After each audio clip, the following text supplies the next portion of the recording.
सभी माता पिता और बच्चों को मेरी तरफ से सुप्रभात। मैं आशा करती हूँ कि आप अपने घरों में सुरक्षित और स्वस्थ होंगे। आज हम भाषा माधुरी में से पृष्ठ 20 पर दिया गया पाठ 6 घमंडी मक्खी करेंगे। तो इस पाठ को करने से पहले मैं आपको एक कहानी सुनाना चाहती हूँ जो कि एक घमंडी शेरनी के बारे में है। पहले तो आप सभी बच्चों को घमंड का मतलब पूछूंगी। आप सभी को घमंड का मतलब पता ही होगा।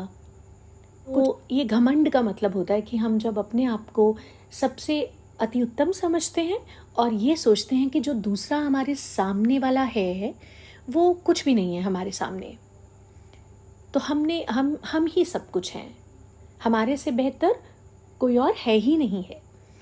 तो इसी घमंड का जो होता है अंत वो बहुत ख़राब होता है। घमंड का सिर हमेशा नीचा होता है, उसको हमेशा ही सबक कहीं ना कहीं से मिल ही जाता है। तो आज हम आपको एक कहानी सुनाऊंगी मैं, घमंडी शेरनी। तो इस कहानी में क्या हुआ कि एक बार एक शेरनी थी।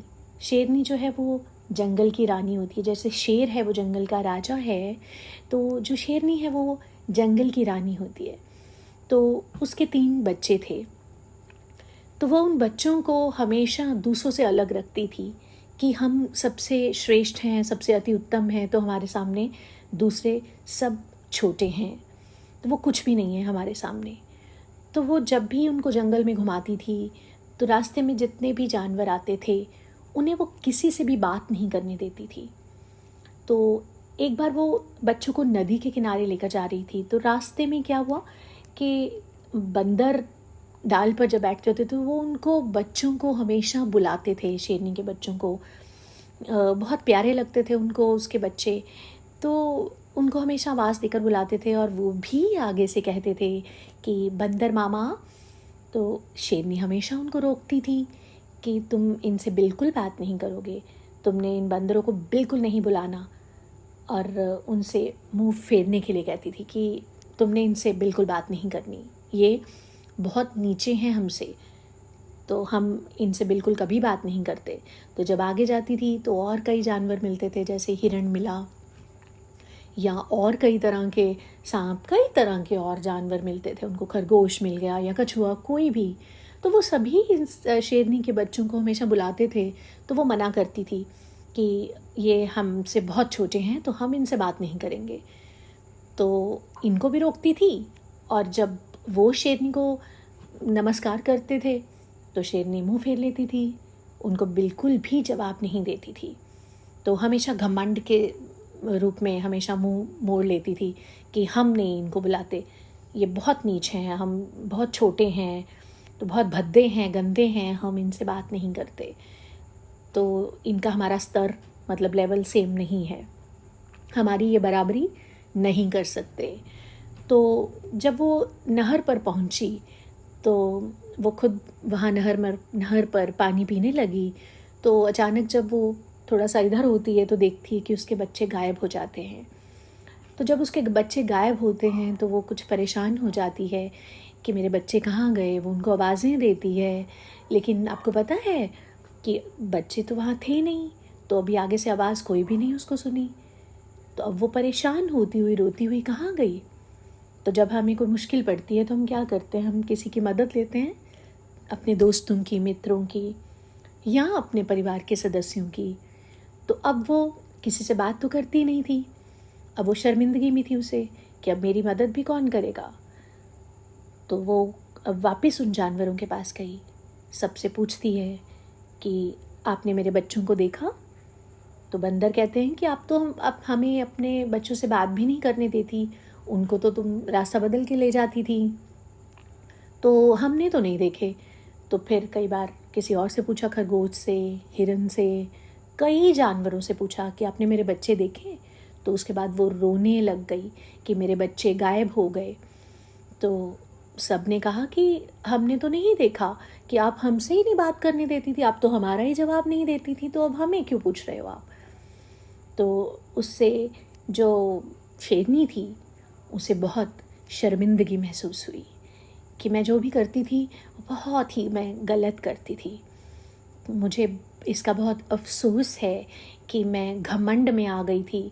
मैं अपने आप को अभिमानी समझने लग गई थी और मैं इसी अभिमान में, इसी घमंड में मैं अपने बच्चों को भी आपसे दूर करती थी। तो आज मुझे महसूस हुआ कि मुझे ऐसा बिल्कुल नहीं करना चाहिए था। आज देखो, मुझे किसी की मदद नहीं मिल रही। आज मैं आपके आगे हाथ जोड़ती हूँ कि कृपया मेरी मदद कीजिए और मेरे बच्चों को ढूंढ दीजिए।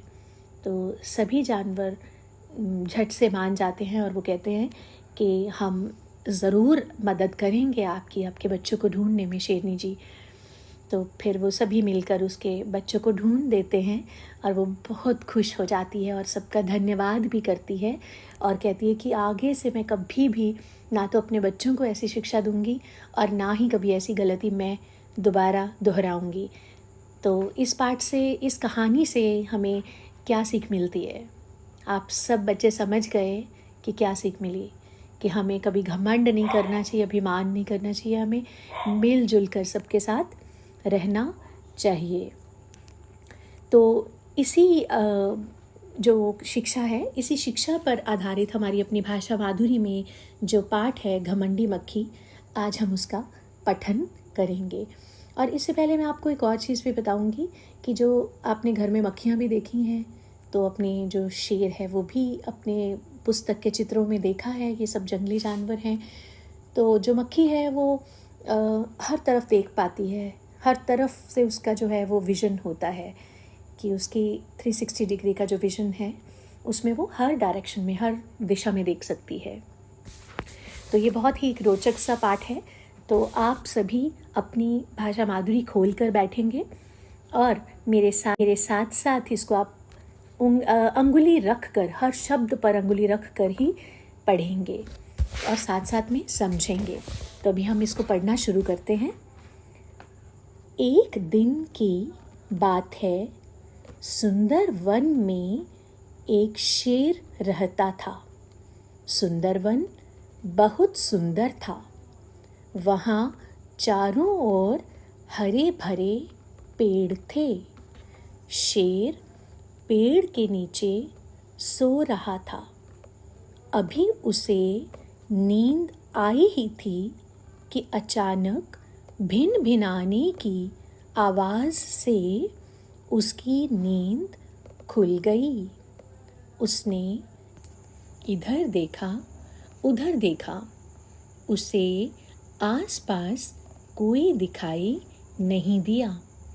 वह फिर सोने की कोशिश करने लगा। उसे फिर से भिन-भिनाने की आवाज़ सुनाई दी। वह गुस्से में इधर उधर देखने लगा। तभी उसकी नज़र मक्खी पर पड़ी। वह शेर के कानों के पास भिन-भिना रही थी। मक्खी के भिन-भिनाने की आवाज़ से शेर परेशान हो गया था। उसने मक्खी से कहा, जाओ यहाँ से, मुझे आराम करने दो। मक्खी ने कहा, मेरे साथ खेलो ना, मुझे पकड़ो।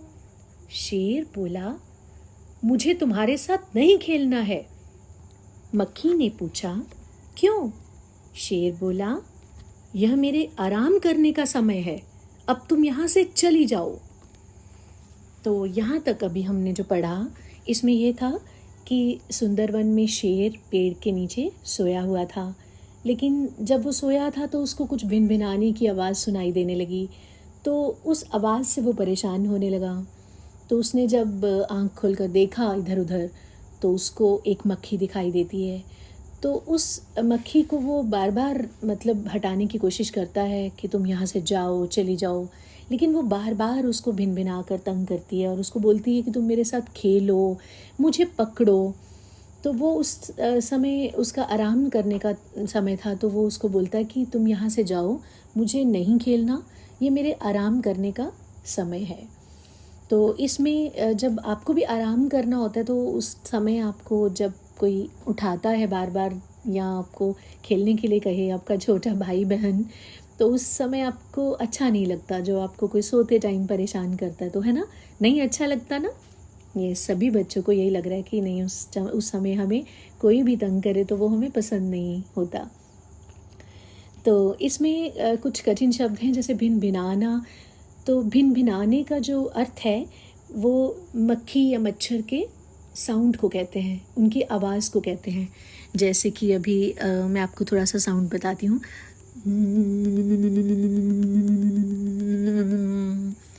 तो इस तरह का जो मक्खी या मच्छर का जो आवाज़ होता है, साउंड होता है, उसको भिन भिनाना कहते हैं। तो बच्चों आज अब अभी यहीं तक पढ़ेंगे पृष्ठ 20, और इसको सही उच्चारण के साथ सभी को घर में सुनाएंगे। धन्यवाद।